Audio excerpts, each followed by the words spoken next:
जोहार दोस्तों, नो यो झारखंड चैनल में आपका बहुत बहुत स्वागत है। हम लोगों ने पिछले क्लास में जनजाति से बारे में पढ़ रहे थे। तो हमने संथाल जनजाति, उरांव जनजाति और मुंडा जनजाति पढ़ चुके थे। तो आज जो हम लोग पढ़ने वाले हैं, चौथी जो जनजाति है वो हो जनजाति है। तो ये जो हो जनजाति है झारखंड की चौथी सर्वाधिक जनसंख्या वाली जनजाति है। तो ये पहला जो क्वेश्चन है तो पूछ रहा है हो जनजाति का सर्वाधिक संकेंद्रण कहाँ है। तो हो जो जनजाति है उसका सर्वाधिक संकेंद्रण कहाँ है? कोल्हान प्रमंडल में। तो आप जानते होंगे झारखंड में 5 प्रमंडल है, तो उसी में से एक जो कोल्हान प्रमंडल है यहाँ पे इसका निवास स्थान है। तो आइए देखते हैं हम लोग कोल्हान प्रमंडल मैप के माध्यम से। तो ये जो देख रहे हैं कोल्हान प्रमंडल में कौन कौन सा जिला आता है, तो पूर्वी सिंहभूम जिला, पश्चिमी सिंहभूम और सरायकेला। तो ये जो जिला है यही हो जनजाति का निवास स्थान है। ज़्यादातर जो जनजाति है यही एरिया में निवास करते हैं, और भी जगह पे निवास करते हैं, लेकिन सबसे जो ज़्यादा जो निवास करते हैं यही एरिया में निवास करते हैं। और उसी तरह से जो मुंडा जनजाति हम बता रहे थे, तो मुंडा जो जनजाति है वो रांची वाला एरिया में, गुमला वाला एरिया में, खुट्टी जो हो गया, ये सब एरिया में निवास करते हैं ज़्यादातर। आगे देखते हैं हम लोग अगला क्वेश्चन। तो अगला जो क्वेश्चन है हो जनजाति की भाषा क्या है। तो हो जनजाति की भाषा क्या है? हो।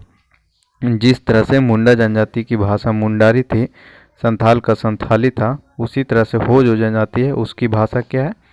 तो हो। ये किस भाषा परिवार का? तो ये भी मुंडारी भाषा परिवार का है। मतलब ये भी जिस तरह से मुंडा भाषा है, मुंडारी भाषा है, उसी तरह का भाषा कौन सा है? हो। उसे से निकला हुआ ये भाषा है। हो जो भाषा है उसकी जो लिपि है वो क्या है? बाड़र चीती। बाड़र चीती लिपि इसका है। तो आपसे पूछा जाए कि जो हो भाषा है उसकी लिपि क्या है, तो बाड़र चीती। और इसके जो आविष्कार करता है, आविष्कारक जो है वो कौन है? लोको बोदरा। तो ध्यान में रखिएगा, ये इम्पोर्टेंट है। तो बाड़र चीती जो है लिपि है, और इसके जो खोज करता है वो कौन है? लोको बोदरा, हो भाषा का। और संथाली जानिएगा, खोटा जो होता है, हम लोग जो हजारीबाग वगैरह एरिया जो हो गया, चतरा वाला एरिया हो गया, कोडरमा कुछ हिस्सा, ये सब जो एरिया में ज़्यादातर क्या बोला जाता है? खोटा भाषा बोला जाता है। तो चलिए अगला जो क्वेश्चन हम लोग देखते हैं। अगला क्वेश्चन है इस जनजाति में विवाह खाली स्थान विवाह को श्रेष्ठ माना गया। मतलब जो ऑप्शन है उसमें से कौन सा विवाह जो है इस जनजाति में सर्वश्रेष्ठ विवाह है। तो इसका जो आंसर है वो है आदि विवाह। इसका जो आंसर है वो आदि विवाह को इस जनजाति में सर्वश्रेष्ठ माना गया है। तो आदि विवाह में क्या होता है? तो आदि विवाह में होता है इसमें वर जो होता है विवाह का प्रस्ताव लेकर स्वयं किसके यहाँ जाता है? तो कन्या के यहाँ जाता है परिचित के माध्यम से। तो उसी को क्या बोला जाता है? आदि विवाह। फिर अगला जो है अंडी या ओपोर तिपी विवाह। इसमें जो होता है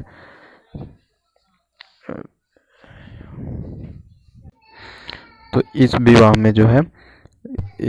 में क्या होता है? वर द्वारा कन्या का हरण करके विवाह किया जाता है। जो लड़का होता है वो क्या करता है?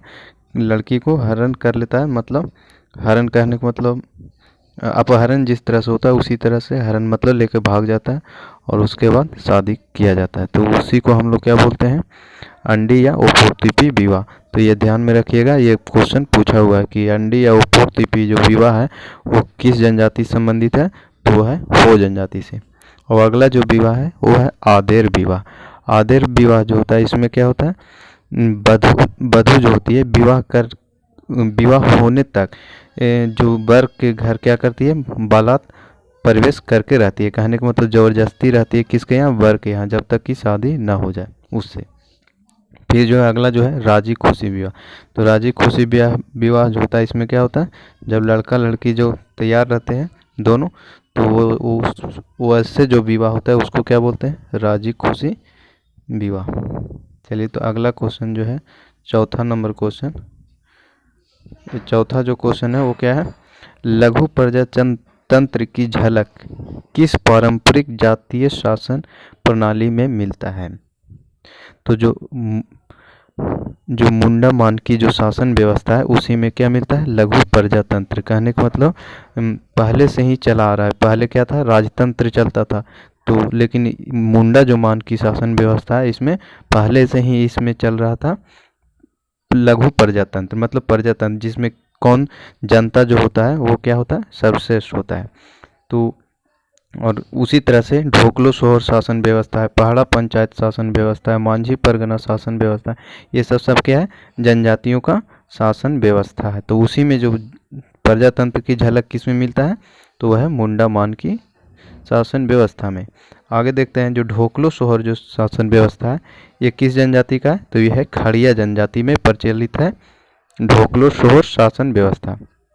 अगला जो है पहाड़ा पंचायत शासन व्यवस्था, ये जो है उरांव जनजाति पढ़ाए थे, उरांव जनजाति में ये प्रचलित है। फिर जो मांझी परगना शासन व्यवस्था है ये किस में पाया जाता है, तो ये संथाल जनजाति में पाया जाता है। उसी तरह से एक और होता है मुंडा शासन व्यवस्था, तो मुंडा जो होता है, मुंडा शासन व्यवस्था किस में है, तो मुंडा जनजाति में होता है। और भी शासन व्यवस्था है, ये जो था मुख्य रूप से उसको बारे में हम बताएं। अगला जो है क्वेश्चन है पांचवा क्वेश्चन है, इस जनजाति के प्रिय एवं पवित्र पेय पदार्थ को क्या कहा जाता है। जिस तरह से हम बताए थे हड़िया या रान बताए थे पवित्र पेय मुंडाओं का, उसी तरह से जो होता है हो जनजाति का वो है इली होता है। हड़िया बताए थे ये किसका है, तो मुंडा जनजाति का है, हड़िया या रान। ये क्या करते थे, ये लोग जितना भी धार्मिक कार्य होता था उसमें इसका उपयोग करते थे। उसी तरह से उन लोगों का जो इली है हो जनजाति का क्या है, पवित्र पेय पदार्थ है। शराब जानिए रहे हैं, बाकी शरबत और शराब जान रहे हैं। चलिए अगला जो क्वेश्चन है,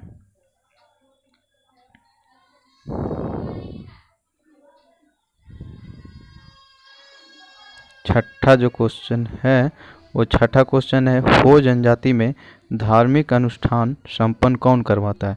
तो हो जनजाति में जो होता है, जिस तरह से हिंदू रीति रिवाज में पंडित जी होते हैं उसी तरह से जो हो जनजाति होता है उसमें कौन होते हैं, तो हो जनजाति में जो होते हैं वो दिउरी कहलाते हैं। जो क्या करते हैं, शादी विवाह या धार्मिक अनुष्ठान जो करवाते हैं वो कौन, दिउरी, जिसको और क्या बोला जाता है, पुरोहित बोला जाता है। और अगला जो है मुंडा क्या है, तो जो हो जनजाति के ग्राम प्रधान होता है उसको क्या बोला जाता है, मुंडा जनजाति भी है। और जो हो ग्राम का प्रधान होता है हो गांव का, तो उसको हम लोग क्या बोलते हैं, मुंडा। और उसका जो सहायक होता है मुंडा का, उसको हम लोग डाकुआ बोलते हैं। अगला जो ऑप्शन है पीर या पढ़ा, तो पीर या पढ़ा क्या होता है, 7 से 12 गाँव को मिलाने के बाद जो गाँव बनता है उसको हम लोग क्या बोलते हैं, पीर या पढ़ा बोलते हैं। ये मुंडा मान की शासन व्यवस्था के अंतर्गत आता है पीर या पढ़ा। अगला जो है 7वां क्वेश्चन, वो है हो जनजाति में सर्व प्रमुख देवता कौन है।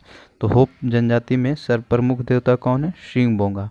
हम सिंह बोंगा बताए थे, सिंह बोंगा और किस जनजाति के हैं, तो मुंडा जनजाति के और संथाल जनजाति के जो है सिंह बोंगा थे प्रमुख देवता। और धर्मेश जो थे, धर्मेश उरांव जनजाति के प्रमुख देवता थे।